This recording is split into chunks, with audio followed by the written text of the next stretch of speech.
कभी इंटेंट नहीं दिखाता। और क्योंकि सलमान अली आगा ने कप्तान होते हुए इंटेंट दिखाई, जिगरा दिखाया, टेक ऑन करा बॉलर्स को, आज आप देखिए Pakistan is not only on the verge of winning the series, they might white wash Australia. यार पहले 2 मैच अगर जीत गए, तीसरे मैच में क्या औकात रह जाएगी ऑस्ट्रेलिया की भाई। की बड़ी खबर यह है कि बांग्लादेश की यूनुस सरकार ने भारत के खिलाफ एक नई साजिश रची है। भारत से स्पेशल इकोनॉमिक जोन छीन लिया है। जो 10 साल पहले हमको यह जमीन मिली थी, जो स्पेशल इकोनॉमिक जोन मिला था, वो भारत से छीनकर चीन को दे दिया। थोड़ी सी कॉमन सेंस तो मेरा ख्याल आपको भी इस्तेमाल करना चाहिए उसका। क्या पाकिस्तान अगर कोई यहां से शख्स भेजेगा तो उसकी जेब में पाकिस्तानी करेंसी डाल के भेजेगा, पाकिस्तान अपने यहाँ के आईडी कार्ड डाल के भेजेगा ताकि वहां पर जाके। मैंने आपके सारे झूठ बहुत खामोशी से, आपके सारे प्रोपेगेंडा बहुत खामोशी से सुने। प्लीज अलाउलापन जनरल साहब लोगों का इस समय पाकिस्तान को लेके मसल देंगे, ये कर देंगे, फलाना कर देंगे, इसका कारण डोनाल्ड ट्रंप है। डोनाल्ड ट्रंप पिछले कई महीनों से मोदी जी को आम भारतीय की भाषा में कहें तो पॉलिटिकली मसल रहा है। ट्रेड की बात करेंगे, यानी ये सारा का सारा जो मैस्कुलर खेल ट्रंप खेल रहा है, वहां से यहां मोदी जी के मुंह में दही जम गई है, कुछ बोल नहीं पा रहे हैं।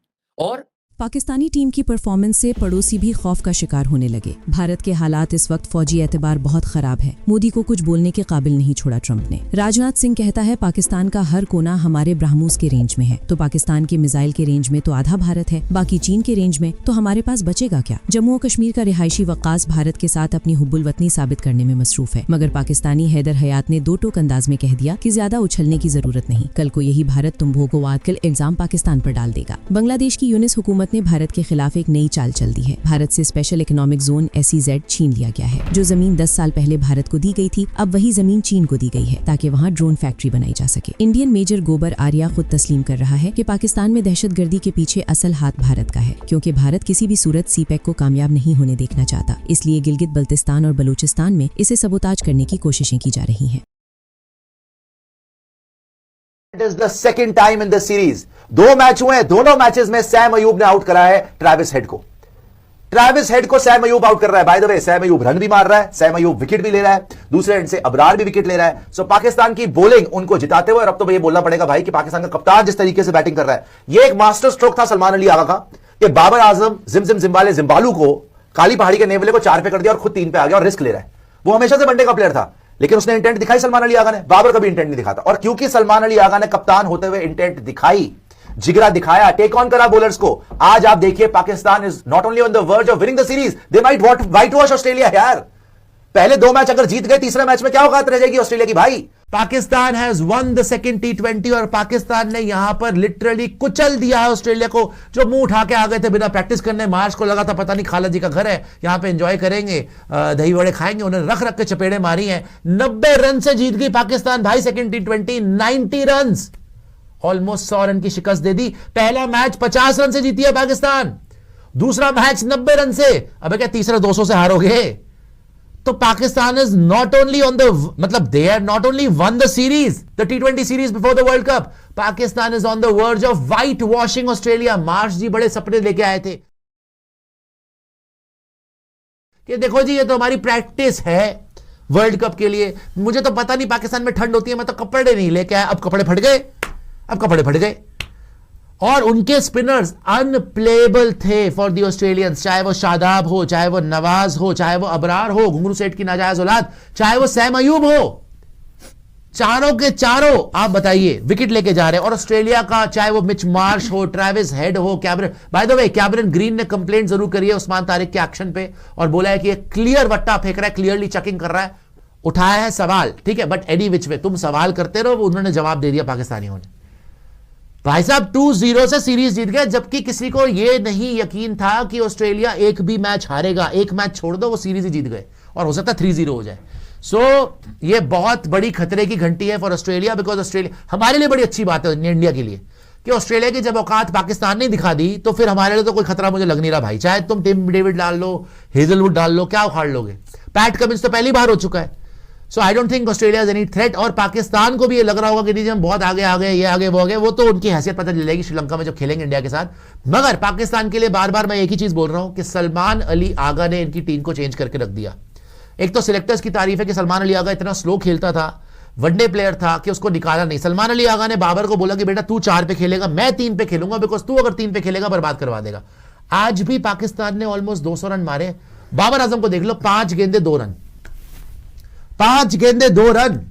ये है ये घंटा जिम्बाली, बाबर जिमजिम जिम्बालू को देख लो आप, और वहीं पर आप इसको देखो सलमान आगा को 190 की स्ट्राइक रेट से खेल रहा है।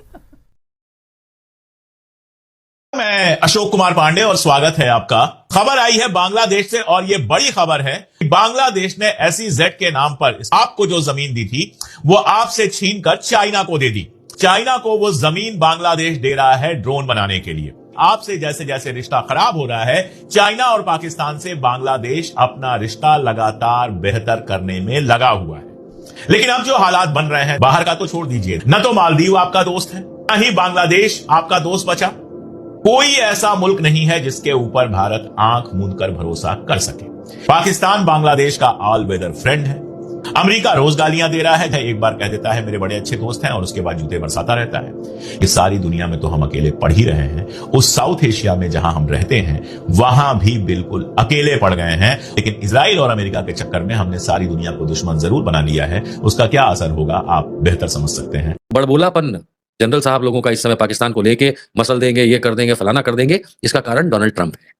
डोनाल्ड ट्रंप पिछले कई महीनों से मोदी जी को आम भारतीय की भाषा में कहें तो पॉलिटिकली मसल रहा है। ट्रेड की बात करेंगे, यानी ये सारा का सारा जो मस्कुलर खेल ट्रंप खेल रहा है वहां से, यहां मोदी जी के मुंह में दही जम गई है, कुछ बोल नहीं पा रहे हैं। और पाकिस्तान के राष्ट्रपति, प्रधानमंत्री और सेना अध्यक्ष, इन सब की वैश्विक कीमत बढ़ गई है। इंडिया के जो सर्कमस्टेंसेस हैं इस समय मिलिटरली, वो इतने खराब हो चुके हैं कि मोदी जी अगर कुछ बोलेंगे उसकी वैल्यू तो छोड़िए, उसका काउंटर आ जाएगा ट्रंप से। लेकिन क्योंकि हम अपने घर में अपने ऑडियंस को जोड़ के रखना चाहते हैं पाकिस्तान और फौज के मामले को लेके, इसलिए किसी को तो बोलना है। राजनाथ सिंह जी तो अब भूल जाइए कि कुछ बोल सकते हैं, कुछ नहीं बोल सकते। ब्रह्मोस जो अभी हाल में इन्होंने इंडक्ट किया, वैसे तो कई सालों से इंडक्शन चल रहा है, लखनऊ प्लांट की बात करें तो वहां से जो इन्होंने इनॉग्रेशन किया और फीता काटा, तो इनका कहना यह था कि पाकिस्तान का हर इंच हर कोना कवर करेंगे। ये बोलने का क्या तात्पर्य है? क्या पाकिस्तान हमारे आधे भारत को उड़ाने के लिए काबिल नहीं है? अगर उसी तर्ज पे देखा जाए तो बिल्कुल है भाई। उसकी मिसाइलें दिल्ली तक तो आ ही सकती हैं, उसकी मिसाइलें राजस्थान, गुजरात, पंजाब तो आ ही सकती हैं, उसकी मिसाइलें यूपी तक तो आ ही सकती हैं, मध्य प्रदेश आ ही सकती हैं। और क्या बचा फिर आपके पास? उधर चीन है, चीन की मिसाइलें आ सकती हैं, रॉकेट्स आ सकते हैं, ड्रोन्स आ सकते हैं, हवाई जहाज आ सकते हैं। तो ये जो अगेन वही वाली बात है ना कि अपना दिखाना कि देखो हम तो अब किसको दिखा रहे हो भाई? राजनाथ सिंह जी से अगर पूछा जाए, ये अपने वोटर को दिखा रहे हो, अपने वोटर को मत दिखाओ। क्योंकि ऐसी बातें, अब बेहुदा बचकानी तो मैं कह नहीं सकता, बुरा लग जाएगा किसी को, लेकिन ऐसी बातें करके आप गांव में लोगों के ताली तो पड़वा सकते हो कि देखो हमने मिसाइल, तुम ये मिसाइल चला नहीं सकते, चलाते तो ऑपरेशन सिंदूर में चला के पाकिस्तान को खत्म कर चुके होते। क्यों नहीं किया? नहीं किया। ये कारण है कि किसी जनरल से कहा जा रहा है कि तुम बोलो, पहले बिपिन रावत बोलते थे, अब ये बोलते हैं। पर ये जो इनका सिस्टम है ये बिल्कुल ठीक नहीं है, क्योंकि वहीं वायुसेना अध्यक्ष कहते हैं हवाई जहाज नहीं है, नेवी की हालत अलग है, आर्मी सैनिक नहीं है। तो ये सब बातें सिर्फ राजनीति के तौर पे की जाती हैं और हर कोई करता है। मैं ये मानता हूं कि पहले भी की गई हैं, अब भी की जाती हैं, आगे भी की जाएंगी, लेकिन इससे हम लोगों को ज्यादा खुश होने की जरूरत नहीं। और पुराने समय के लोग ऐसे भी सोचते हैं कि stable Pakistan is in India's interest, कि अगर इंडिया की इकोनॉमी बढ़ रही है तेजी से, इंडिया की पॉलिटिकल जो क्लाइमेट है इंडिया का वो स्टेबल है, इकोनॉमिक आउटलुक स्टेबल है, सब कुछ ठीक ठाक है इंडिया का, तो अगर बगल में आग लगती है तो आपको भी आएगी, आपको भी इंपैक्ट करेगी। ये कई समय तक पहले की एक थिंकिंग थी इंडिया में, और ये बात सच है, ये थी थिंकिंग। अब बड़ी तेजी से थिंकिंग बदल रही है और अब ये थिंकिंग आ रही है कि हमें कोई फर्क नहीं पड़ता, आग आएगी तो हम संभाल लेंगे, दैट्स ओके। अब मैं आपको बताता हूं है क्या ये बात। ये है कि चीमा साहब देखिए, आई नो मुझे इसमें पिटाई लगने वाली है, लेकिन ठीक है कह देते हैं। देखिए, India can not allow the China Pakistan economic corridor to succeed at any cost. वो हो नहीं सकता। अगर उसकी प्रॉब्लम गिलगिट बाल्टिस्तान में ना हुई तो उसकी प्रॉब्लम बलोचिस्तान में होगी, उसकी कहीं ना कहीं तो चीमा साहब प्रॉब्लम होगी। देखिए, चाइना अपनी मनमर्जी का नहीं कर सकता। ये कि चाइना दुनिया का बाप है और चाइना पूरे ग्लोबल सबका बुजुर्ग है, that and we have told this to China, we have told this to China. किसी को भेजेगा ना, वैसे पाकिस्तान नहीं भेजेगा किसी को, अगर भेजेगा तो पाकिस्तान अपने यहाँ का लोकल नेशनल आईडी कार्ड उसकी जेब में डाल के नहीं भेजेगा, पाकिस्तान अपनी करेंसी उसकी जेब में डाल के नहीं भेजेगा, वहां पे जाओ और वहां पे जाकर कोई कार्रवाई करो और उसके बाद तुम्हारी जेब से ये सारी चीजें निकले, ताकि भारत को ये सारा केस जो है वो दुनिया के सामने लाने में आसानी हो। ये आपकी एजेंसीज आप लोगों के साथ फ्रॉड करती हैं, वहां से जेलों से मासूम कश्मीरियों को निकालती हैं, फेक एनकाउंटर्स में उनको शहीद करती हैं, उनकी जेबों में ये चीजें डालती हैं और आप लोगों को ये झूठी खबरें देते हैं और आप लोग उसी तरह बगैर कॉमन सेंस के इस्तेमाल किए वो आके बता देते हैं। दूसरी बात, कोई ऐसी चीज मुझे पूछ के लोगों ने नहीं कही कि वहां पर ऐसी कोई मूवमेंट, उनके हालात जो मई ऑनवर्ड्स है वो उसी तरीके की चीजें चल रही है, वहां पे कोई इस तरह की चीजें नहीं। तो ये मनगढ़ंत और बेबुनियाद खबरें हैं जो भारत की आर्म फोर्सेस और सिक्योरिटी के जो सोर्सेज हैं वो सिर्फ इसलिए उड़ा रहे हैं क्योंकि वो मुस्तकबिल में एक और फॉल्स फ्लैग ऑपरेशन की तैयारी कर रहे हैं। मैं आपके तवज्जुह से सेज मतलब स्पेशल इकोनॉमिक जोन, ये जो भूमि आवंटन किया था बांग्लादेश ने भारत को, उसको रद्द कर दिया है। चंदगांव में मीरसा राई में लगभग 850 एकड़ में ये जमीन फैली हुई है और अब इस जमीन को चीन को ड्रोन बनाने के लिए दे दिया गया है। और देखिए 10 साल पहले भारत को ये जमीन मिली थी, 2015 में एक समझौता हुआ था। मोदी उस वक्त ढाका की यात्रा पे थे, यानी कि बांग्लादेश गए थे, और उस वक्त शेख हसीना की सरकार थी, तो लिटरली दोनों ने मिलकर ऐलान किया था कि भाई ये जो जमीन है, आप मेरे पीछे देख सकते हैं, 850 एकड़ की जो जमीन है SEZ है, ये भारत की होगी। 2015 में समझौता हो गया। आप देख सकते हैं किस तरीके से ये बहुत बड़ी जमीन है। लेकिन अब क्योंकि शेख हसीना की सरकार गिर गई और अब यूनुस का बांग्लादेश में राज चलता है, तो अब चीन का प्रोपेगेंडा भारत के खिलाफ यूनुस निभा रहे हैं।